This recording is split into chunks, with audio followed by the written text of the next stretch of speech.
Hey everybody, guess what I did? I did a whole entire untubing video without my camera on. So I can't show you me taking out the tube and doing the whole progression of things. So here's the map, this beautiful map, lots of hills, and you can tell where the hills are. The roads and streams, if you look closely, you can see the roads are straighter. The streams have more of a squiggly line to them. I just love the way this map looks. It looks as though you had a smaller map and had to look at it and expanded it up and kind of blew it up in size. It's got little detail flawed effects on the edges. Here you've got your scale, 1 mile, boom. This is your compass, north is this way. French come in from the west, Proxon Plateau is here. Here you have the pub battles, 3.1 rules, redone, easy to read, great designer's notes. And all the charts and tables you need are right here on back. And once you've played a game, you will never look at those again. It's pretty basic and easy how this works. Really intuitive. Here's the scenario. Let me turn it right side up for you. A little historical background. Here are all the special rules for this scenario, including how to win. Pretty brief. And then some excellent designer notes basically discuss this is how we're doing the Battle of Austerlitz, and this is why. They have rules for chateaus, for the frozen lakes and rivers, the fog rules, the charge rules, which are the same charge rules as for all the other scenarios.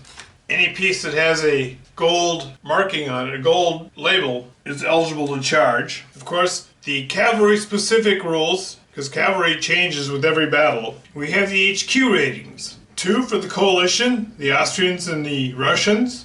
4 for the French, and 5 for the Corsican. The road column, the unknown French setup.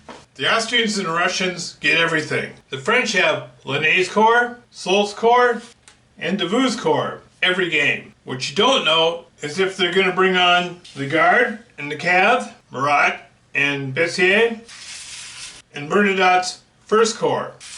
If you bring those on, then their victory conditions are much tougher for the French. If you don't bring them on, it's a much easier fight for the Austrians and Russians, but they need to attack from the outset as though you only had those 3 corps. And if you only have those 3 corps, they can probably beat them by the end of the game. But eventually they'll see if they're going to try to find out as soon as possible if you've brought everyone on, because if you have, then they got to switch from the offense to the defense and hold. Here's the setup. If the French bring on everything, they have 1 fewer block than the Austrians and Russians. These are their optional troops. Here's a map with the starting setup lines. French got to be behind this, coalition behind this, and then here they have the historical starting forces. Now the French optional forces don't start on the board. Turn 1 they come on and they enter. Now because of the fog, you've only got a 1/3, just the gold part there, line of sight. So when you're moving around on here, you really can't see anything until you run into it. For the first 4 turns of the 8-turn day.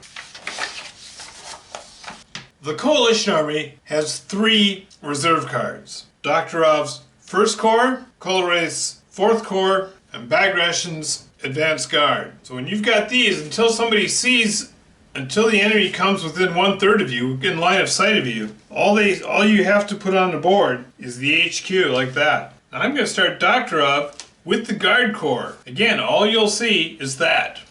Colerath's 4th Corps, all you see is that. Bagration's Advanced Guard, that's all you see. Liechtenstein is there. Kenmeyer is there. Landgren is there. Hribishev's Russian 3rd Corps is there.